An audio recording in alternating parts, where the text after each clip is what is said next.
students, once again you are welcomed on this platform Balaji English classes Sajjan Kumar Shikhar.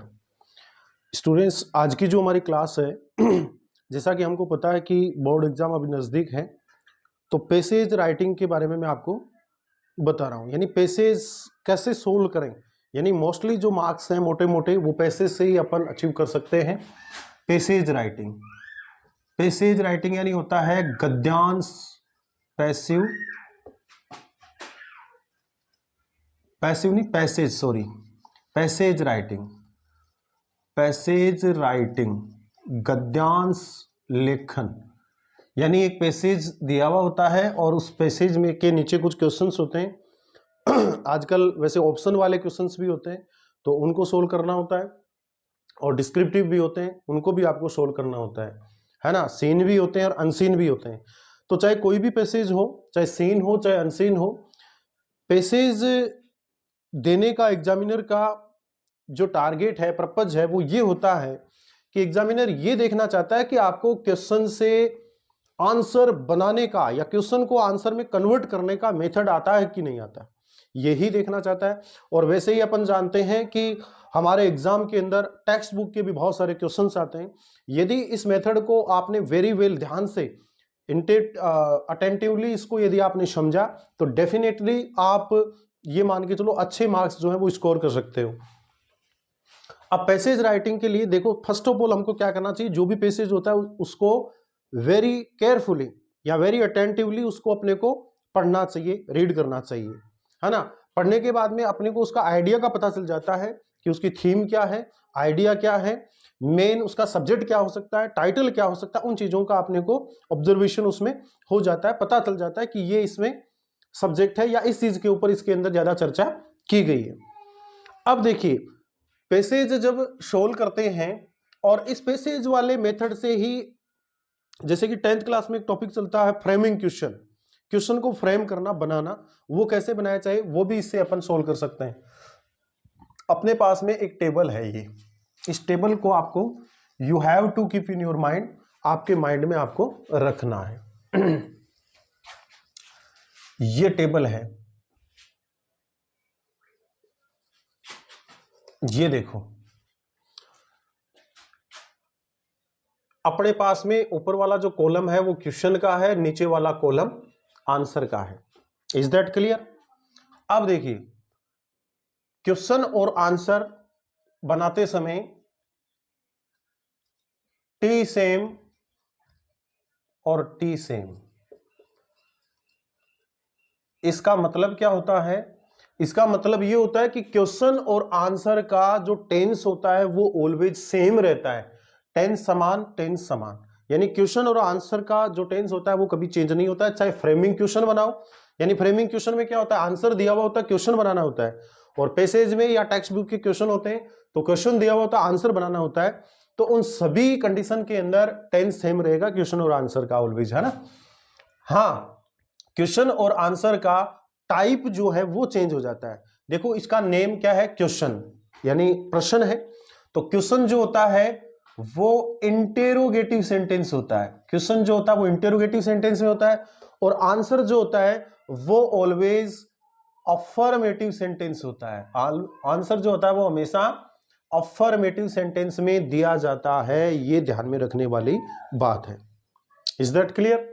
Next, अगला point ये होता है कि आपका जो क्वेश्चन है, आपका जो क्वेश्चन है वो यदि कोई हेल्पिंग वर्ब से या मॉडल से स्टार्ट हो, यदि आपका क्वेश्चन कोई हेल्पिंग वर्ब से या मॉडल से स्टार्ट हो, तब आपका जो आंसर है वो या तो यस से स्टार्ट होगा या नो से स्टार्ट होगा। ये श्योर है, दिस इज श्योर। एंड आपका जो क्वेश्चन है वो यदि किसी WH वर्ड से स्टार्ट है, किसी WH वर्ड से स्टार्ट है, तो ये भी श्योर है कि आपका जो आंसर है वो ऑलवेज सब्जेक्ट से स्टार्ट होगा, है ना। सब्जेक्ट कहां से लाएंगे, क्वेश्चन में मिल जाएगा, है ना। यदि आपका क्वेश्चन WH वर्ड से स्टार्ट है तो डेफिनेटली आंसर जो है वो सब्जेक्ट से स्टार्ट होगा। ये बात भी कॉमन है, ये भी हमने समझ ली, समझ गए। नेक्स्ट पॉइंट, अगला पॉइंट ये है कि क्वेश्चन से आंसर बनाते समय क्वेश्चन से आंसर बनाते समय 123/213 यानी 123/213 इसका अपन फॉलो करेंगे। कैसे? यानी अपने क्वेश्चन के अंदर प्रोनाउन, ये क्या चीज है? प्रोनाउन की टेबल के बारे में मैं बात कर रहा हूं। अपने क्वेश्चन के अंदर यदि फर्स्ट पर्सन होता है तो आंसर में वो फर्स्ट पर्सन सेकंड में चेंज हो जाएगा। यानी फर्स्ट पर्सन में जैसे क्या होता है, आई, माई, मी, वी, आवर, अस ये होते हैं, तो वो सेकंड में, यानी आई के सामने क्या होता है सेकंड में, यू होता है, तो यू में चेंज हो जाएगा। और यदि क्वेश्चन में सेकंड पर्सन है तो वो आंसर में फर्स्ट में चेंज हो जाएगा। कहने का मतलब यही है कि उल्टा है, फर्स्ट है तो सेकंड, सेकंड है तो फर्स्ट, यानी आई है तो यू है तो आई। और थर्ड पर्सन थर्ड में, यानी नो चेंज, ये किसी में भी नहीं चेंज होता है। एक ये चीज कॉमन है, समझ गए, है ना? तो ये जो चीज है, ये जो मेन बातें हैं ये मैंने आपको बताई, इनको अपने को पेसेज राइटिंग के टाइम ये अपने माइंड में होनी चाहिए। और मैं आपको ये कह रहा हूं डेफिनेटली इस मेथड को आप यदि फॉलो करें तो पैसेज तो है ही है, इसके साथ में टेक्स्ट बुक के क्वेश्चन होते हैं, वो टेक्स्ट बुक के क्वेश्चंस है, ये मान के चलो उनमें भी 75% जो पोर्शन होता है वो क्वेश्चन से ही आंसर में कन्वर्ट होता है ना? यानी एग्जैक्ट जो आंसर अपने को लिखना होता है वो तो बहुत कम होता है, बहुत कम वर्ड्स के अंदर होता है ना? एग्जैक्ट जो मोस्टली जो उसका पोर्शन होता है वो क्वेश्चन से ही आंसर बनता है, ये अपने को ध्यान में रखना है ना? अब इसके कुछ एग्जांपल्स अपन देख लेते हैं। अब देखो क्या है, देखो मैंने कहा क्वेश्चन 3 प्रकार से बने हुए होते हैं, या तो हेल्पिंग वर्ब से स्टार्ट होते हैं, या मॉडल से, या WH वर्ड से। तो तीनों को ही अपन देख लेते हैं। पहला एक क्वेश्चन अपने पास में ये है, ये क्वेश्चन है अपने पास में, question number 1, do you know me, do you know me, एक क्वेश्चन तो ये है, और इसका आंसर अपने को यहां बनाना है। एक क्वेश्चन अपने पास में ये है, क्वेश्चन नंबर 2, मॉडल से, मे आई कम इन सर, मे आई कम इन सर, एक क्वेश्चन अपने पास में ये हो गया, इसका भी अपने को यहां आंसर राइट डाउन करना है। और क्वेश्चन नंबर थर्ड जो क्वेश्चन होता है वो अपने पास में WH वर्ड से स्टार्ट होता है। सपोज कीजिए वो ये है कि what is your name, what is your name, question mark. ये 3 मेथड से क्वेश्चन आपके पेपर में हो सकते हैं, मोस्टली WH वर्ड वाला ही होता है, लेकिन ये भी पूछे जा सकते हैं, अपने को इनका भी नॉलेज होना चाहिए। तो डू यू नो मी ये क्वेश्चन है, एक मे आई कम इन सर, एक व्हाट इज योर नेम। अब देखो डीपली बातें मैं आपको बता रहा हूं, जो क्वेश्चन हेल्पिंग वर्ब या मॉडल से स्टार्ट होते हैं, यानी ये क्वेश्चन ये रहा, हेल्पिंग वर्ब या मॉडल से स्टार्ट होते हैं, उनका जो हिंदी होता है वो ऑलवेज क्या से स्टार्ट होता है, कौन से का, HV या मॉडल वाले क्वेश्चन का जो हिंदी ट्रांसलेशन है वो क्या से स्टार्ट होता है, ओके। और जो WH वर्ड वाला जो सेंटेंस है, क्वेश्चन है, उसका जो हिंदी है ना, वो सब्जेक्ट से स्टार्ट होता है, लेकिन WH वर्ड जो है उसका, WH वर्ड का जो हिंदी है वो कैसे स्टार्ट होगा, है ना, वो आपको सेंटेंस के बीच में मिलेगा। कहां मिलेगा? सेंटेंस के बीच में, है ना। सपोज कीजिए ये क्वेश्चन है व्हाट इज योर नेम, आपका नाम क्या है, तो शुरू में क्या नहीं आएगा, क्या आपका नाम है, ऐसे नहीं होगा, सब्जेक्ट आएगा पहले, सब्जेक्ट क्या है, योर नेम, आपका नाम क्या है, यानी व्हाट की जो हिंदी जो है वो बीच में आ गई, क्या, ये अपने को ध्यान में रखना है, ठीक है। तो जो हेल्पिंग वर्ब या मॉडल से स्टार्ट होता है उनका हिंदी क्या से शुरू होगा, चलो हमने क्या से कर दिया, ये लो, है ना।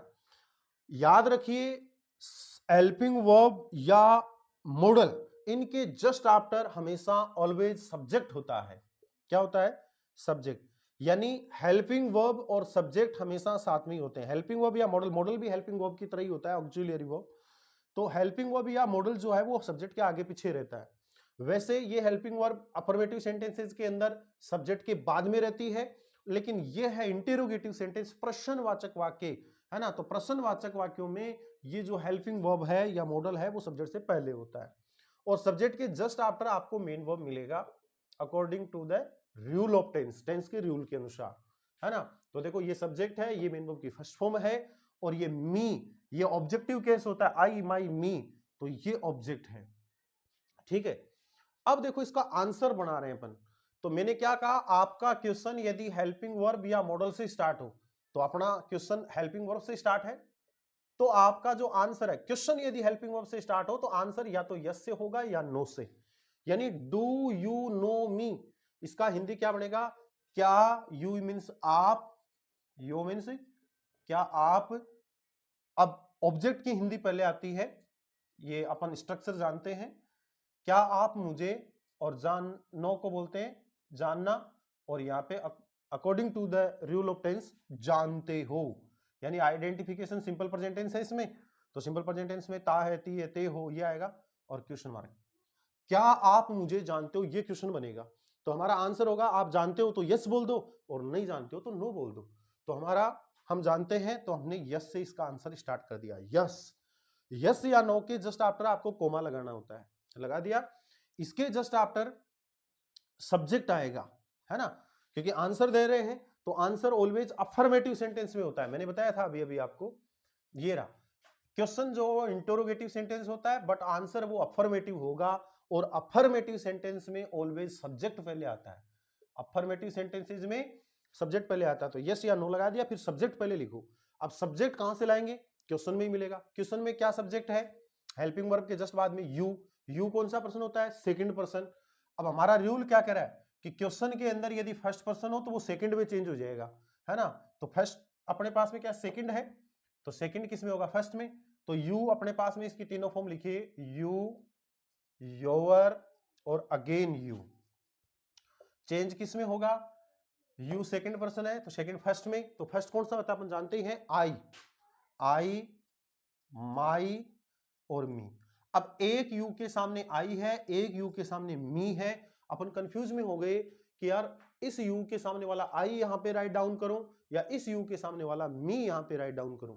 तो इसके लिए हमको हमारे इस वाले यू की पोजीशन देखनी पड़ेगी कि ये सब्जेक्ट की जगह है या ऑब्जेक्ट की जगह है। तो ये सब्जेक्ट की जगह है, और अपन जानते हैं कोई भी प्रोनाउन ले लो, यू और आई की बात नहीं है, कोई सा भी प्रोनाउन ले लो, हर प्रोनाउन की ये जो पहली पोजीशन होती है ना, इस ये सब्जेक्ट की जगह काम आती है, इसीलिए इसको सब्जेक्टिव केस बोलते हैं, कर्ता कारक। और तीसरी वाली जो पोजीशन होती है वो ऑब्जेक्ट की जगह काम में आती है, इसीलिए इसका नाम भी ऑब्जेक्टिव केस होता है, कर्म कारक। बची बीच वाली, ये सब्जेक्ट की जगह भी काम में आती है, ऑब्जेक्ट की जगह भी काम में आती है, बट इसके साथ में कोई कोई नाउन होना चाहिए, है ना। तो अपने पास में ये यू सब्जेक्ट की जगह था, और सब्जेक्ट के जस्ट सामने क्या है, सब्जेक्ट की जगह कौन सा आता है, पहला यू, पहले यू के सामने क्या, आई, तो इसका नीचे आई हो जाएगा, yes I. Is that clear. हाँ, अब देखो, अब सब्जेक्ट को पुट अप करते ही टेंस से रिलेटेड रूल जो है वो आपके माइंड में आना चाहिए। इसमें टेंस कौन सा है, यू प्लूरल सब्जेक्ट के साथ डू हेल्पिंग वर्ब और प्लस मेन वर्ब की first form, simple present tense है ना, सिंपल प्रेजेंट टेंस का इसमें यूज हुआ है। तो जब क्वेश्चन में सिंपल प्रेजेंट है, तो मैंने कहा था टी सेम, यानी टेंस तो दोनों का सेम रहेगा। जो क्वेश्चन में सिंपल प्रेजेंट है तो आंसर में भी सिंपल प्रेजेंट ही आना है। हाँ, सेंटेंस का टाइप जरूर चेंज हो जाता है, क्वेश्चन जो है वो इंटेरोगेटिव सेंटेंस में होता है, बट आंसर जो है वो अफर्मेटिव सेंटेंस में होता है, समझ गए ना। तो देखो ये जो सिंपल प्रेजेंट टेंस है इसके अपन रूल जानते हैं, इसमें एक रूल नहीं डबल रूल होते हैं, है ना। सिंपल प्रेजेंट टेंस में अफर्मेटिव सेंटेंस का रूल तो ये होता है कि आपका सब्जेक्ट सिंगुलर हो तो उसके साथ मेन वर्ब की फर्स्ट फॉर्म में एस या ईएस लगाएंगे, और यदि आपका सब्जेक्ट प्लूरल हो तो उसके साथ मेन वर्ब की फर्स्ट फॉर्म लगाएंगे।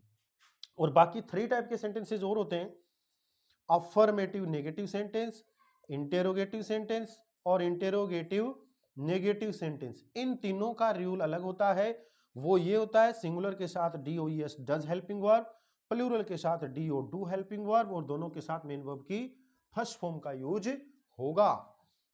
अब देखो क्वेश्चन था ऊपर, डू यू नो क्वेश्चन था, तो क्वेश्चन इंटेरोगेटिव सेंटेंस में होता है, और इंटेरोगेटिव सेंटेंस कौन सा है, ये वाला, और इंटेरोगेटिव सेंटेंस में रूल कौन सा लगता है, ये वाला लगता है। यानी सब्जेक्ट सिंगुलर हो तो उसके साथ डज हेल्पिंग वर्ब, प्लूरल हो तो डू। हमारे पास सब्जेक्ट यू था, प्लूरल था, इसलिए डू हेल्पिंग वर्ब इसमें आई थी, प्लस मेन वर्ब की फर्स्ट फॉर्म भी आती है। तो देखो सब्जेक्ट के बाद में नो यानी जानना, ये मेन वर्ब की फर्स्ट फॉर्म भी आई थी, तो सिंपल प्रेजेंट ही था, है ना।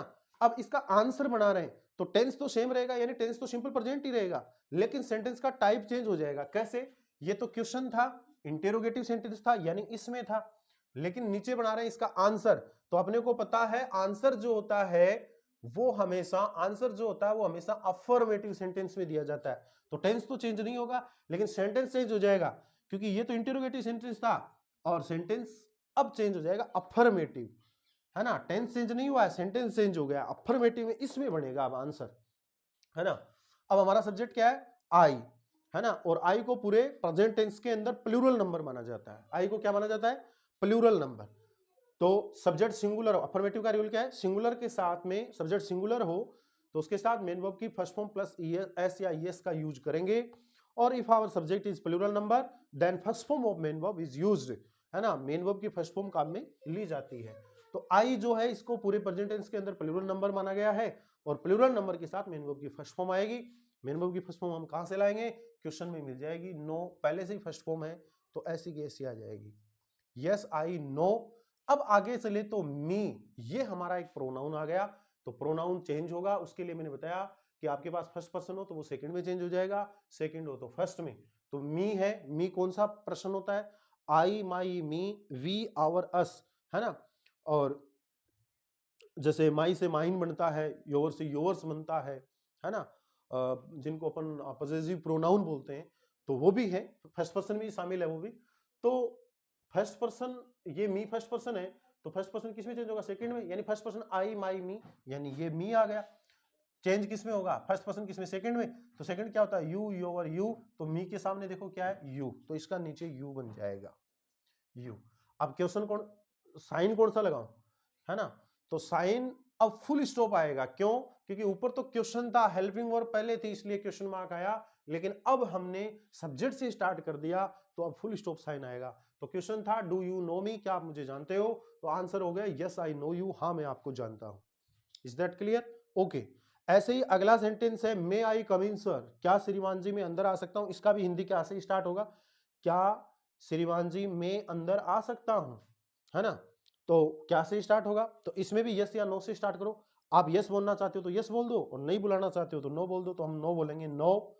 यस या नो के जस्ट आफ्टर कोमा लगाओ, इसके जस्ट आफ्टर सब्जेक्ट आता है। मैंने कहा अफर्मेटिव सेंटेंस हमेशा सब्जेक्ट से स्टार्ट होता है ना।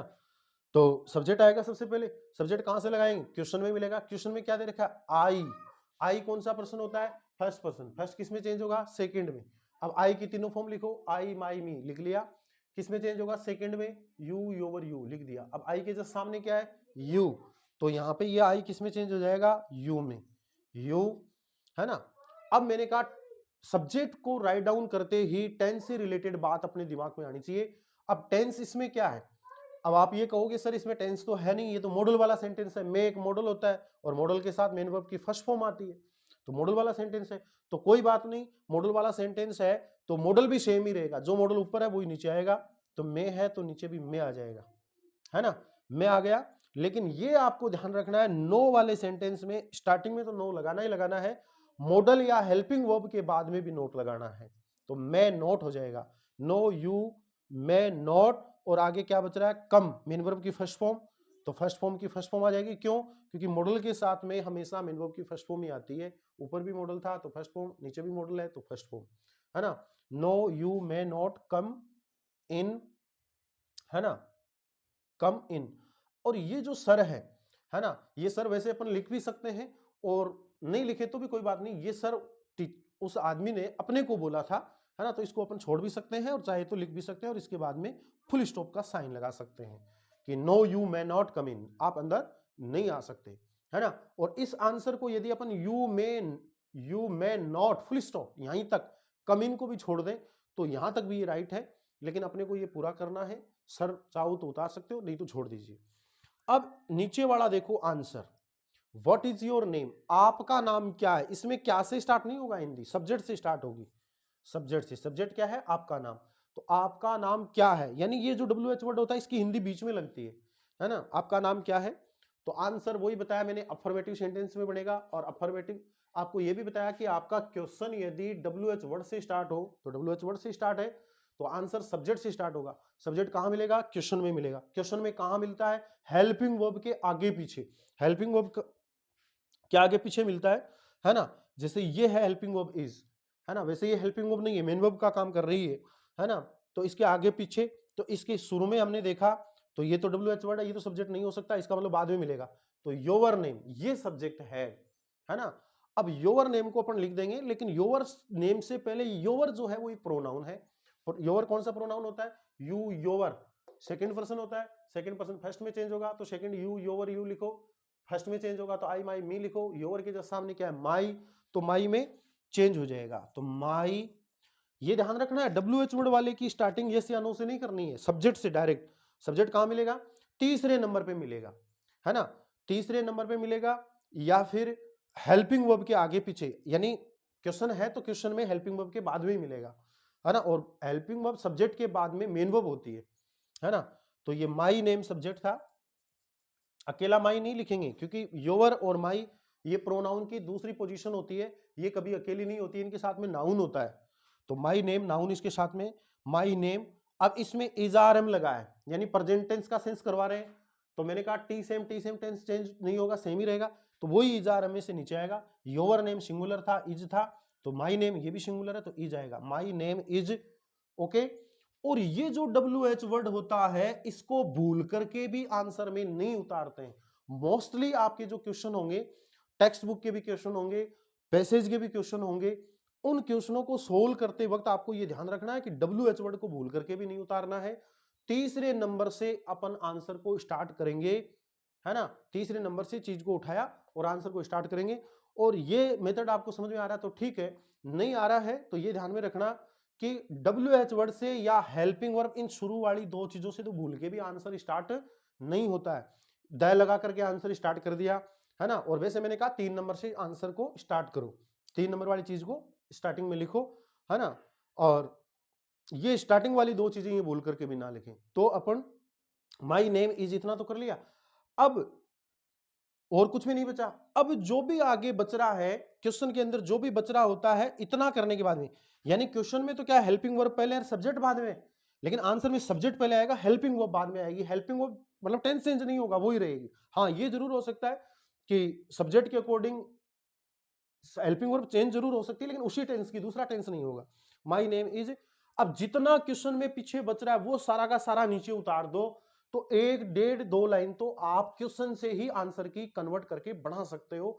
तो एग्जामिनर को उसमें नंबर देने पड़ेंगे, यानी वो देंगे, क्योंकि एग्जामिनर यही देखना चाहते हैं कि आपको क्वेश्चन से आंसर कन्वर्ट करना आता है कि नहीं आता है, यही देखना चाहते हैं। और जो एग्जैक्ट आंसर है वो आपको आ रहा है तो आप उसके साथ में लिखिएगा, है ना। और नहीं आ रहा है तो इतना तो आप जरूर कीजिए, आपको जरूर मार्क्स मिलेंगे।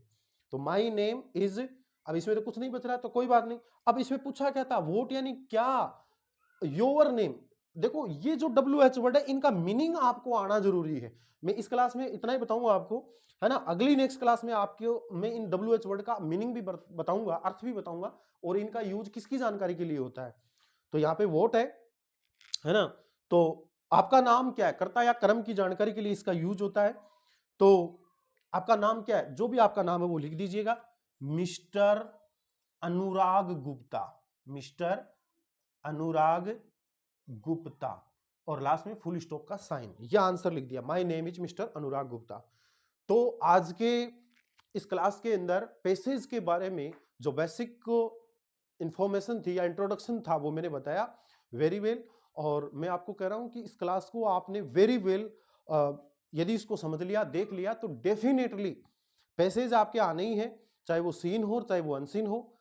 टेक्स्ट बुक के क्वेश्चन आपके आने ही है। मैं समझता हूं कि सभी क्वेश्चन है वो अपन लर्न नहीं कर पाते हैं, है ना। तो इस मेथड को यदि आप अप्लाई करोगे अपने लाइफ में तो डेफिनेटली आप ज्यादा से ज्यादा मैक्सिमम जो मार्क्स है वो आप गेन कर पाओगे। Okay, that's all, thank you very much.